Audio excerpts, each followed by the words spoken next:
할렐루야. 오직 주만이 우리의 경배를 받으시게 합당한 분이십니다. 여러분 믿으십니까? 그분께서 우리를 왕같은 제사장으로 부르셨습니다. 우리 한번 좌우에 계신 분 한번 바라보시겠어요? 우리가 그리고 그분들에게 향하여서 이 놀라운 축복을 함께 드리십시다.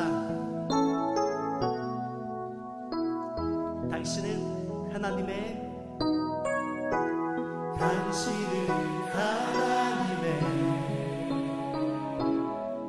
언약 안에 있는 축복의 통로. 당신을 통하여서 열방이 주께 돌아오게 되리. 우리 옆에 분에게 좀 서로 고백하시겠습니까? 주님의 사랑으로 형제님 자매님 사랑합니다. 우리 좀 안아줄 수 있는 분들은 안아주시면서 고백하십시다. 우리 또 다른 분에게 고백하시면서 당신은 하나님의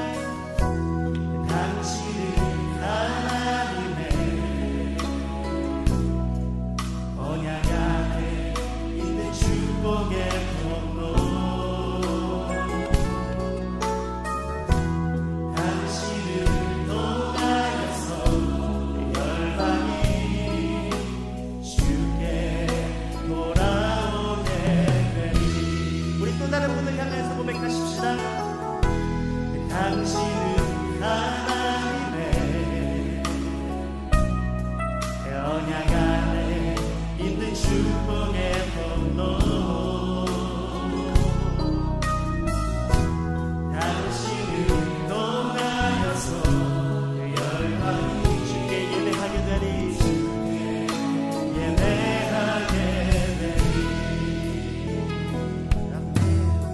우리 한 번 더 옆에 분 안아주시면서 주님의 사랑으로 사랑합니다 고백하시겠습니까? 아멘.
제사장 사가랴는 아들 요한의 출생 이후에 혀가 풀려서 말을 할 수 있게 되었습니다. 이때 사가랴는 성령 충만한 가운데 하나님이 이미 하신 일과 또 앞으로 하실 일을 찬양하죠. 사가랴가 하나님께 드렸던 찬양의 핵심 내용은 하나님이 세례자 요한과 예수님의 탄생을 통해서 앞으로 이스라엘 백성들의 죄를 용서하시고 구원하실 것이라는 사실입니다. 하나님이 다윗의 자손 예수님을 구원의 뿔, 다시 말해 메시아로 태어나게 하셨죠. 하나님은 오래전부터 수많은 선지자들을 통해서 하나님과 관계가 끊어졌던 사람들을 하나님께로 인도할 것이라고 예언하셨습니다. 이제 그 일이 예수님을 통해 성취될 것입니다. 하나님은 믿음의 조상 아브라함에게 그를 많은 민족의 아버지가 되게 하겠다고 약속하셨는데요. 그 약속은 자칫 이스라엘 민족을 멸망시키려고 했던 수많은 사람들의 시도로 인해서 좌절되는 것처럼 보였습니다. 하지만 하나님이 애국과 바벨론에서 이스라엘 백성들을 이끌어내셨던 것처럼 그분의 백성들을 원수의 손에서 건지실 것이고 평생 하나님 앞에서 두려워하지 않고 성결하고 의로운 삶을 살게 하실 것입니다. 하나님은 그 일을 이루시기 위해 예수님을 이 땅에 보내주셨고 그 예수님을 사람들이 맞을 수 있도록 안내자인 선지자로 사가랴의 아들 요한을 선택하셨습니다. 하나님의 백성들이 자신의 죄를 회개하고 세례를 받음으로 인해 하나님의 용서와 구원의 은혜를 몸소 경험하게 하실 것입니다. 하나님은 세례 요한의 외침에 반응하는 모든 사람들을 긍휼히 여기시고 모두 받아주실 것입니다. 아침에 해가 돋는 것처럼 죄악의 어두운 세계에 살며 죽음의 길을 가는 사람들에게 하나님이 생명의 빛을 비출 예수님을 보내주실 것입니다. 세례 요한은 참 평강의 길이 되어주실 예수님께로 모든 사람을 이끄는 인도자였습니다. 그 일을 맡기 위해 아기로 태어난 요한은 이후에 자라면서 광야에서 하나님께 훈련을 받게 되었고 예수님처럼 몸과 마음이 강하게 자라나게 됩니다. 하나님은 그분의 뜻을 모든 사람에게 미리 알려주십니다. 그리고 그것을 이루기 위해 오래전부터 준비하십니다. 감사한 것은 하나님이 그 일을 이루실 때 필요한 사람들을 예비하고 훈련시켜서 세우십니다. 우리가 하나님의 일꾼으로 선택된다는 것은 매우 놀라운 은혜이죠. 하나님께서 우리를 그분의 일꾼으로 사용하시고자 부르실 때 감사한 마음으로 순종하는 여러분들이 다 되시길 바랍니다. 또 하나님께서 그분의 뜻을 위해서 쓰시고자 우리를 훈련하실 때 기쁜 마음으로 응하는 여러분들을 다 되시기를 이 시간 축복하고 권면합니다.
하늘에 계신 우리 아버지여, 이름이 거룩히 여김을 받으시오며 나라에 임하옵시며 뜻이 하늘에서 이루어진 것 같이 땅에서도 이루어지어나이다. 오늘날 우리에게 일용할 양식을 주옵시고 우리가 우리에게 죄 지은 자를 사하여 준 것 같이 우리 죄를 사하여 주옵시고 우리를 시험에 들게 하지 마옵시고 다만 악에서 구하옵소서. 대개 나라와 권세와 영광이 아버지께 영원히 있사옵나이다. 아멘.